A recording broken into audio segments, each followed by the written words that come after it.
240च्या वरती गेला GB.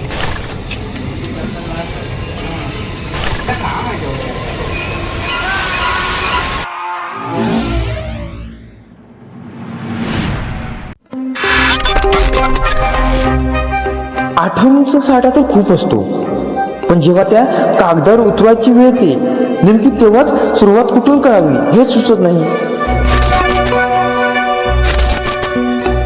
पण काही ठराविक अनुभव असे असतात की ज्यांची आठवण झाली तरी अंगावर नुसता काटा उभा राहतो. यातलाच एक भाग म्हणजे भूतांच्या कथा. चेटकी, हाडळ, संबंध, मुंजा, खवीस, एकापेक्षा एक खतरनाक नाव. ही फक्त नावं नसून जिथे या गोष्टी रोजच्या जगण्याचाच एक अविभाज्य भाग आहे असं ठिकाण म्हणजे कोकण. सध्या या भागातल्या गूढ कथा मला अगदी जवळून अनुभवायला मिळत आहेत. तेही माझ्या खोलीच्या मागेच राहणाऱ्या दीपिका आजीमुळे. नाव सुंदर आहे ना, दीपिका आजी. मीच दिलंय. ते आहेतच एवढं सुंदर. त्यांचं बोलणं तरी फार फार सुंदर वाटतं मला. त्यांच्याशी या विषयावर इतक्या गप्पा रंगतात की मला वाटतंय काही दिवसातच मी या विषयात PhD करेन. गमतीचा भाग वेगळा, पण एक नवल आहे. लॉकडाऊनपासून आजी कोणालाच घरात येऊ देत नाहीये आणि मीही शक्यतो रात्रीच घरी असतो. त्यामुळे आमची ही भेट फक्त आवाजापुरती मर्यादित आहे.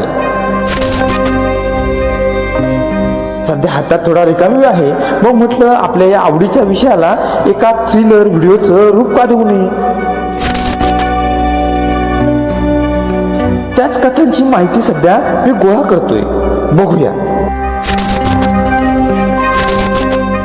हा प्रयोग नेमका कसा रंगतोय. आजींची त्यासाठी मला खूप खूप मदत होते. तुम्ही मला आपला व्हिडिओ हा तुमच्यापर्यंत पोहोचला तर मला सांगू शकता तुम्हाला कोणकोणते विषय ऐकायला आवडतील.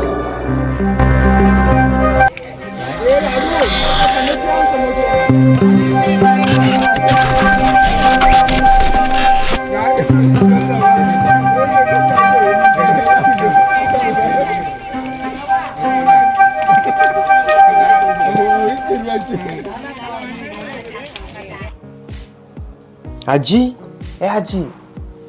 आलास का? हो आलो. आज वेळ का झाला? जरा वेळ झाला म्हणजे काय झालं, मार्केटमध्ये थोडं खरेदी करायची होती सामानाची.